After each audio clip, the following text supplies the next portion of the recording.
Mi nombre es Luz Daniela Vizcaíno y junto con mis compañeros Ana Luz Beleño, Marcos Tulio Vizcaíno y Marisabel de Ávila hablaremos sobre la biomecánica de la pelvis durante el parto. Articulaciones que influyen en el parto. Las articulaciones que influirán en el proceso del parto serán la lumbosacra, sacroiliacas y coxofemoral. El déficit de movilidad en algunas de estas articulaciones tendrá repercusión en la ampliación de los diámetros pélvicos. La falta de movilidad en movimientos de máxima amplitud hace que los ligamentos de las articulaciones pélvicas hayan perdido elasticidad, lo que produce en consecuencia una pérdida flexible articular. El conocimiento del tipo de articulación, de su capacidad funcional y la repercusión sobre los espacios pélvicos de cada uno de sus movimientos serán esenciales para aumentar el diámetro correspondiente a la fase del parto y la estática fetal. A continuación vamos a hablar acerca de los movimientos de la articulación coxofemoral. Esta articulación es de tipo enartrosis y en ella podemos encontrar los movimientos de flexión, extensión, abducción, aducción y circunducción. Vamos a hablar acerca del movimiento de flexión.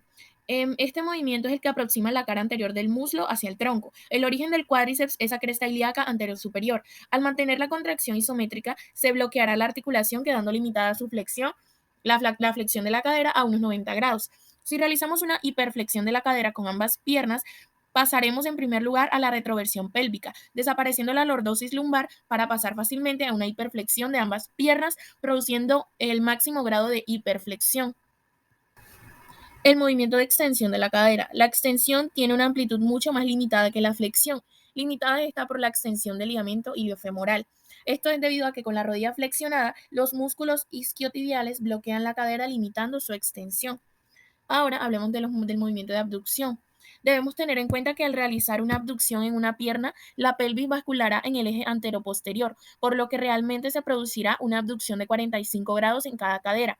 La abducción estará limitada por la elasticidad de los músculos aductores, por los ligamentos ilio y pubofemoral y por la posición de la pierna según el grado de rotación de la cadera en el eje longitudinal. El movimiento de aducción. Podemos combinar la aducción con flexión, extensión y abducción de la otra pierna y con rotaciones internas y externas.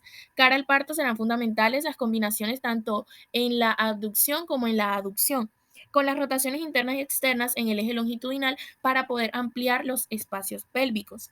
Ahora, en el movimiento de circunducción de la cadera, como en todas las hemartrosis, tiene un movimiento que combina todos los movimientos descritos anteriormente. La circunducción de la cadera es un movimiento desarrollado a la misma vez en todos los planos de referencia. En el plano sagital, donde se realizan los movimientos de flexo-extensión. En el plano frontal, que ejecuta los movimientos de abducción y aducción. Y en el plano horizontal. El movimiento de circunducción no será un movimiento usado directamente en el momento del parto, pero su trabajo durante el proceso de embarazo puede dar una amplia movilidad a la articulación coxofemoral y a la distensión ligamentosa. La articulación sacroiliaca. La articulación sacroiliaca es una articulación sinovial de tipo plana en su tercio anterior y fibrosa de tipo sindesmosis en sus dos tercios posteriores. Nutación y contranutación son los dos movimientos principales que efectúa la articulación sacroiliaca. Son movimientos de báscula del sacro alrededor de un eje transversal. Nutación sacra. En la nutación, la base del sacro se inclina hacia adelante y abajo, mientras que la punta se va hacia atrás y arriba.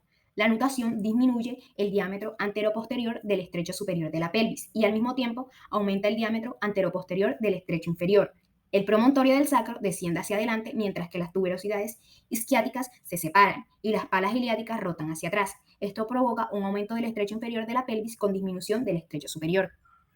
Contranutación sacra. En contranutación es el movimiento contrario. La base del sacro se inclina hacia arriba mientras que la punta se inclina hacia abajo.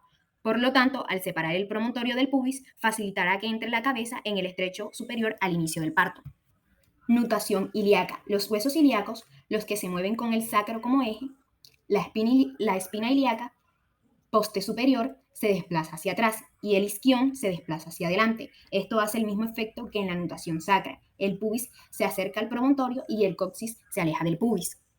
Contranutación ilíaca, justo al revés que la nutación ilíaca. La espina ilíaca poste superior se desplaza hacia adelante y el isquión se desplaza hacia atrás. Esto hace el mismo efecto que en la contranutación sacra. El pubis se aleja al promontorio y el coxis se acerca del pubis, facilitando el encajamiento de la cabeza en el estrecho superior. Anteversión y retroversión. La anteversión de la cadera es la acción de bascular la pelvis sobre los fémures hacia adelante, generando una lumbar. Arqueamiento como podemos visualizar en la imagen número 2. La retroversión es la acción vascular de la pelvis sobre los fémures hacia atrás, lo que desaparece la lodorsis o curva de la zona lumbar, como lo vemos en la imagen número 3. Estos movimientos no modifican la amplitud de la pelvis, sino que la orientan, ya que no produce asimetrías pélvicas. Los movimientos de la pelvis y su recuperación sobre los espacios pélvicos. La flexión de la cadera. Es importante conocer la flexión de la cadera y su grado de movilidad, porque serán fundamentales para entender los movimientos de retroversión pélvica y de nutación ilíaca. Debemos partir de que ya sea en posición en bidepestación o en decúbito supino, la posición anatómica es con la pelvis en anteversión y en una hiperlordosis lumbar. La manera de que se elimine una lordosis lumbar es si se produce una flexión de la cadera mayor de 120 grados. Extensión de la cadera.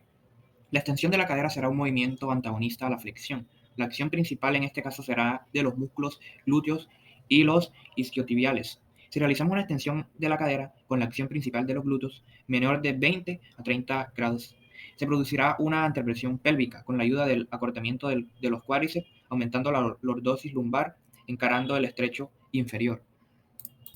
Abducción y aducción. La abducción de la cadera. Al realizar una abducción máxima de la cadera más de 45 grados en decúbito lateral o más de 90 grados en bidestación, por la acción de los glúteos y el tensor de la fascia lata, provocaremos que el ligamento isquiofemoral tiren de los isquiones produciendo una aducción isquiática, a la vez que una aducción ilíaca. De esta forma, se ampliará el diámetro transverso del estrecho inferior y se reducirá el transverso del estrecho superior. Asimismo, al realizar una aducción máxima de la cadera de más de 60 grados por la acción de los aductores, se provocará que el ligamento iliofemoral tiren de las crestas ilíacas produciendo una aducción isquiática, a la vez que una abducción ilíaca. De esta forma se ampliará el diámetro transverso del estrecho superior y se reducirá el transverso del estrecho inferior. Rotación interna. Al realizar una rotación interna del fémur, la cadera en el eje longitudinal se provocará un movimiento de pivotaje sobre el pubis, produciendo que la cresta ilíaca anterosuperior se desplace hacia adentro, mientras que la esquina ilíaca posterior superior se desplace hacia afuera.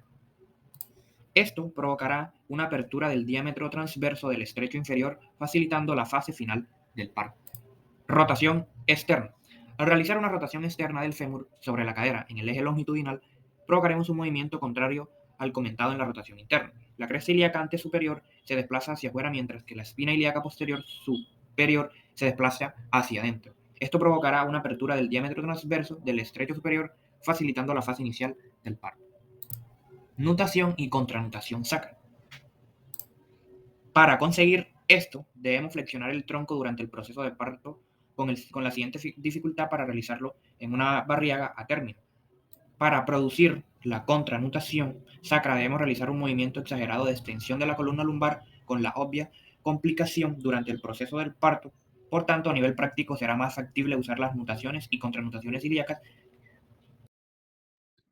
Vamos a estar hablando sobre las posturas del parto, sus generalidades básicamente, luego de tener previamente el conocimiento de lo que es la pelvis, los movimientos y todo lo que ya hemos escuchado. Tenemos que las posturas durante el parto es la postura que se adopta en para facilitar en cada momento del parto los movimientos fetales y la amplitud de los diámetros necesarios. Son con más de 30 posiciones, pero vamos a tener las más utilizadas. Tenemos inicialmente la de cúbito supino, que la podemos encontrar boca arriba, o de cúbito prono, que está hacia abajo, y la persona se encuentra tendida boca arriba, en posición horizontal, con la espalda en contacto con la superficie, y las extremidades inferiores extendidas. Vamos a tener también lo que es el de cúbito lateral, es la posición del sim, y es la posición de cúbito lateral izquierdo con el brazo y la pierna de este lado extendidas, como lo vemos en la imagen, y la extremidad inferior derecha flexionada a nivel de la cadera y la rodilla, así como lo estamos viendo en la imagen.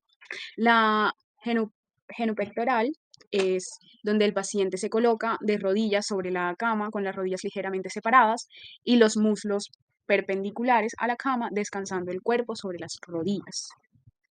Así como está acá, vamos a tener en cuclillas, que es la posición en la que la pelvis queda más abierta, por lo que será necesaria menos estimulación por la oxitocina, lo que acortará la duración del parto. Tenemos también nuestro lado derecho, la cuadrupedia, que puede ser manos y rodillas, la espalda se mantiene horizontal, los codos extendidos con ayuda de un apoyo que variará la inclinación resultante en nuestra espalda, pudiendo tener la cabeza más o menos alta, así como lo podemos apreciar. Y tenemos una de las más utilizadas, que es la litotomía, y esta consiste en una postura que toma la parturienta durante el momento del parto. Consiste en que la mujer se encuentre recostada en la camilla del paritorio, así como está ahí, con ambas piernas elevadas y apoyadas sobre una superficie ancladas a la cama. Entonces, luego de escuchar, lo que queda es imaginarlo, y no solo imaginarlo, también poderlo apreciar porque lo estamos viendo. Entonces, para un control de la biomecánica del parto, debemos tener en cuenta en todo momento la estática fetal y cómo ampliar los espacios pélvicos para facilitar el proceso de cada plano, tipo de pelvis, qué movimientos se pueden realizar según la posición de la madre para ampliar los diámetros que correspondan. Y esto depende de cada mujer. Muchas gracias.